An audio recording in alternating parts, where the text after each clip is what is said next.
Praise the lord. Last week मैं video नहीं डाल पाई क्योंकि मैं और मेरी फैमिली में सब बहुत बीमार थे। बाय ग्रेस ऑफ गॉड और आप सबकी दुआओं से अब हम ठीक हैं। 24 जुलाई 2023 में बेंगलुरु के आसमान में लोगों को एक दरवाजा दिखाई पड़ा जिसने डोर टू हेवन के नाम से सोशल मीडिया पे तहलका मचा दिया। ऐसा ही एक द्वार यूहन्ना ने भी देखा था। प्रकाशित वाक्य चैप्टर 4। इन बातों के बाद जो मैंने दृष्टि की तो क्या देखता हूँ कि स्वर्ग में एक द्वार खुला हुआ है और देखिए कि सिर्फ नए नियम में ही नहीं बल्कि पुराने नियम में भी इसका जिक्र है। उत्पत्ति चैप्टर 28 में याकूब बेरेशबा से निकलकर हारान नगर की ओर गया। वो एक स्थान पर पहुंचा। उसने वहीं रात व्यतीत की क्योंकि सूर्य अस्त हो गया था।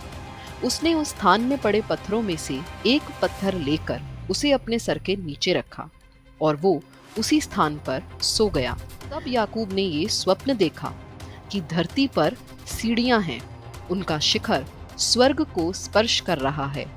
परमेश्वर के दूत उस पर चढ़ उतर रहे हैं। प्रभु उसके पास खड़े होकर कह रहे हैं, मैं तेरे दादा अब्राहम का परमेश्वर, तेरे पिता इसहाक का परमेश्वर प्रभु हूँ। जिस भूमि पर तू लेटा है उसे मैं तुझे और तेरे वंश को प्रदान करूंगा। और शायद यही वजह थी कि बेबल नगर के लोग आकाश को छूने वाली मीनार बना रहे थे। उत्पत्ति चैप्टर 11। उन्होंने फिर कहा, आओ हम अपने लिए एक नगर और ऐसी एक मीनार बनाएं जिसका शिखर आकाश को स्पर्श करे। और प्रभु ने कहा, देखो ये एक ही कौम के लोग हैं, इन सबकी भाषा भी एक है। ये तो उनके भविष्य के कार्यों का आरंभ मात्र है। जो कार्य वो आगे करना चाहेंगे वो उनके लिए असंभव ना होगा। यानी ये लोग स्वर्ग के द्वार के बारे में जानते थे और इसलिए ये एक मीनार बना रहे थे ताकि इस द्वार तक पहुंच सके। और परमेश्वर ने कहा कि ऐसा करना असंभव ना होगा। अगर आप इस मीनार को देखेंगे तो ये एक सीढ़ी की तरह बना रहे थे। बेबल का मतलब हिब्रू भाषा में तो है कंफ्यूजन, लेकिन अकेडियन कल्चर में इसका मतलब है गेटवे ऑफ गॉड्स। और आपने देखा होगा कि ज्यादातर लोगों के प्रार्थना स्थल भी पहाड़ों पर होते हैं। उत्पत्ति चैप्टर 28 में याकूब ने देखा कि एक सीढ़ी है जिस पर परमेश्वर के दूत चढ़ उतर रहे हैं। ये सीढ़ी खुद यीशु मसीह है। देखिए यूहन्ना चैप्टर 1 में यीशु ने उससे ये भी कहा, मैं तुम लोगों से सच सच कहता हूँ, तुम स्वर्ग को खुला हुआ और परमेश्वर के दूतों को मानव पुत्र के ऊपर चढ़ते और उतरते हुए देखोगे।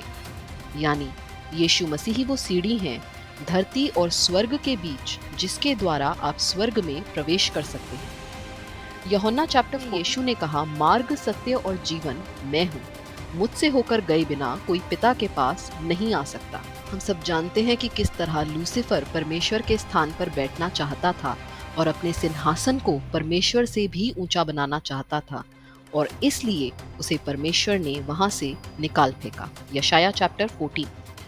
बिल्कुल उसी तरह आज भी लोग परमेश्वर की जगह लेना चाहते हैं।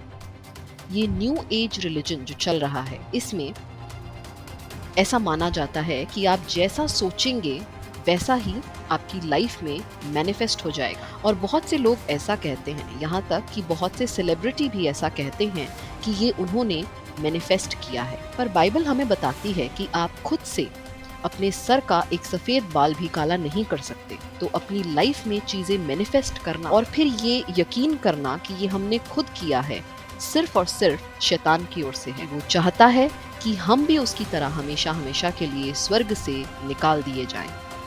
शैतान आज भी उस द्वार की खोज में है और रास्ते ढूंढ रहा है। यूएसए में भी एक टेलीस्कोप बनाया जो दूर दूर तक देख सकता है और उसका नाम है लूसीफर। वेटिकन भी मानता है कि जीसस क्राइस्ट एकमात्र रास्ता नहीं है बल्कि आपको उनके थ्रू जाना पड़ेगा स्वर्ग जाने के लिए। जो कोई यीशु मसीह को छोड़ दूसरे रास्ते से जाने की कोशिश करता है, बाइबल उन्हें चोर या डाकू बुलाती है। यूहन्ना चैप्टर 10। मैं तुमसे सच सच कहता हूँ, जो फाटक से भेड़शाला में प्रवेश नहीं करता बल्कि दूसरे रास्ते से चढ़कर आता है, वो चोर और डाकू है। अब प्रश्न ये उठता है कि ये द्वार कब खुलेगा और किसके लिए? तो इसका जवाब हमें मिलेगा यूहन्ना चैप्टर 10 के लिए। द्वारपाल फाटक खोल देता है, भेड़ें उसकी आवाज पहचानती है, वो नाम ले लेकर अपनी भेड़ों को बुलाता है और बाहर ले जाता है। यहाँ यीशु मसीह हमें बता रहे हैं कि किस तरह रैप्चर के दिन ये द्वार खुल जाएगा और चुने हुए लोग उठा लिए जाएंगे। और देखिए उत्पत्ति चैप्टर 28 में, तब याकूब नींद से जाग गया, उसने कहा, निश्चय इस स्थान में प्रभु उपस्थित हैं, मैं ये नहीं जानता था। भयभीत होकर बोला, ये स्थान कितना भयावह है, ये परमेश्वर के भवन के अतिरिक्त और कुछ नहीं हो सकता, ये स्वर्ग का द्वार है। और जब याकूब नींद से उठा तो उसने ये रियलाइज किया कि यही स्वर्ग का द्वार है और परमेश्वर उस सीढ़ी के ऊपर है। परमेश्वर पिता आज भी हमें तरह तरह के चिन्ह देकर याद करा रहे हैं कि रैप्चर किसी भी पल हो सकता है और हमें उसके लिए तैयार रहना चाहिए और बाकियों को भी इसके लिए आगाह करना चाहिए। वीडियो पसंद तो लाइक एंड शेयर जरूर करें और ऐसी ही बिब्लिकल नॉलेज के लिए सब्सक्राइब करें। तो लाइक एंड शेयर जरूर करें और ऐसी ही बिब्लिकल नॉलेज